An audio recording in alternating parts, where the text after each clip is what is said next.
fiz dois exemplos ali anteriormente, né? Um da empresa de transportes, outro da empresa de mercadorias, só para começar a falar sobre a complexidade tributária aqui no Brasil. E agora eu só queria falar dos regimes.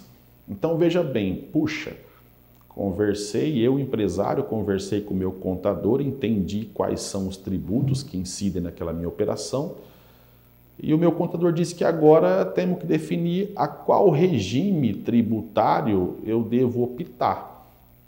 Então veja que no Brasil, alguns segmentos, como os bancos, as instituições financeiras, as holdings financeiras, elas não têm a prerrogativa de poder escolher a qual regime tributário optar. Elas devem ser tributadas o que nós chamamos de lucro real. Aí tem as variantes dele, né? Lucro real por estimativa, mensal, anual, ou lucro real trimestral, que é o que eu defendo, tá? Que é como melhor opção. Em todos os casos, até hoje, eu não vi nenhuma exceção que compensasse ser diferente de lucro real trimestral. Mas, sem ser essas empresas que são obrigadas ao lucro real, e sem ser aquelas também maiores, que aquelas que faturam hoje mais do que 78 milhões de reais por ano, que elas também são obrigadas a serem tributadas no regime de lucro real. As outras todas, a maioria, as menores, elas têm a prerrogativa de escolher, no mínimo entre lucro presumido e lucro real, e para um grande universo de micro e pequenas empresas, entre Simples Nacional, lucro presumido ou lucro real. Então, apesar daqueles tributos serem os mesmos, o percentual deles, a forma de incidência, o que é a base de cálculo, né? Quer dizer, o número sobre o qual será aplicada a alíquota, muda tudo isso conforme o regime que se optar. Por exemplo, se for abrir uma lojinha muito pequena, aquela lojinha assim, nossa, eu vou abrir uma loja de sapato aqui no centro da cidade, aqui no interior, eu espero que essa lojinha comece a vender lá 12 mil reais por mês, de 10 a 12 mil reais por mês no primeiro ano, talvez no segundo também.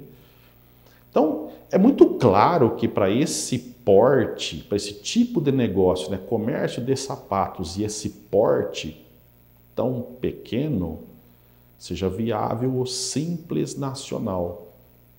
Então, fica fácil responder, olha empresário, você vai vender sapatos, se o teu faturamento for até esse, que vai dar menos que 180 mil reais em 12 meses, então o teu percentual de Simples Nacional é 4%, tá? De forma geral. Ok. Mas se essa mesma loja de sapatos fosse faturar 1,5 milhão, 1,5 milhão reais por mês, puxa, aí o Simples Nacional não é mais vantajoso, né? Aquele tributo condensado, aquela guia que condensa vários tributos, chega lá na casa dos 15%, arredondando, né? Nossa, se eu optar por lucro presumido, por exemplo, então eu tenho 5,93% de tributos federais mais o ICMS do Estado. Aí o ICMS, ele funciona de forma não cumulativa. Outros tributos também, a gente chega lá uma outra hora, mas o ICMS é assim, aquilo que eu comprei, eu reservo o ICMS que o fornecedor pagou para mim, eu credito. E a hora que eu vendi, então incide a minha alíquota prevista na legislação, eu desconto uma da outra e pago a diferença. Então, no caso do comércio de sapatos, o percentual efetivo que me resta a pagar sobre minhas vendas deve estar por volta, aqui na região, com as margens que se trabalha, por volta ali de 9%, né? Então, 9% de tributo estadual mais 5,93 de tributo federal, vou arredondar para 6 lá.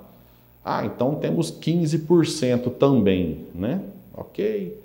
Então, empatou com o Simples Nacional. Se de 1,5 milhão eu faturar 1,600, já o meu lucro presumido passa a ser vantajoso, 1,700, ou um pouco menos que isso, né? E assim por diante. Então, essa conta deve ser feita todo ano, pelo menos.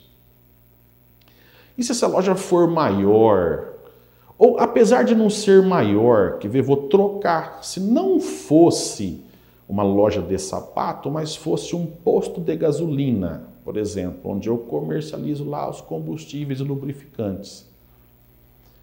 O meu posto só vende 500 mil reais por mês, é um posto pequeno.